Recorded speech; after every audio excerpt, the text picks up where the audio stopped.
बिस्मिल्लाहिर्रहमानिर्रहीम। अस्सलाम वालेकुम नाज़रीन, आप देख रहे हैं सरेआम न्यूज़। खबर शामिल करेंगे गुजरात से।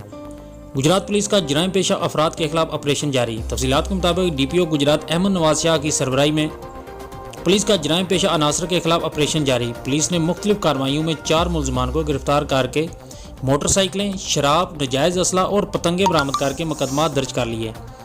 SHO थाना सिटी लाला मूसा इंस्पेक्टर तनवीर भट्टी ने पुलिस टीम फ़क्र हुसैन ASI ने मोटरसाइकिल चोरी की वारदातों में मुलज़िम इमरान सकना संदारिया को गिरफ्तार करके चोरी शुदा 2 मोटरसाइकिलें बरामद कर ली हैं। जबकि SHO थाना रहमानिया ने पुलिस टीम के हमरा कार्रवाई करते हुए शराब फरोशी करने वाले मुलज़िम अहमद अली साकन बानिया को गिरफ्तार करके 4 बोतल शराब बरामद की। पुलिस थाना गुलियाना ने पतंगे फरोख्त करने वाले मुलज़िम समीद उल्ला साकन गुलियाना के कब्जे से 16 अदद पतंगे और डोरे बरामद करके मुकदमा दर्ज कर लिया। पुलिस थाना बोलानी ने नजायज़ असला बरदार के खिलाफ कार्रवाई करके मुलज़िम कदीर अब्बास सकना पीर खाना जट्टा से पिस्टल 30 बोर बरामद कर लिया। गिरफ्तार मुलजमान की मजीद इंटेरोगेशन जारी है।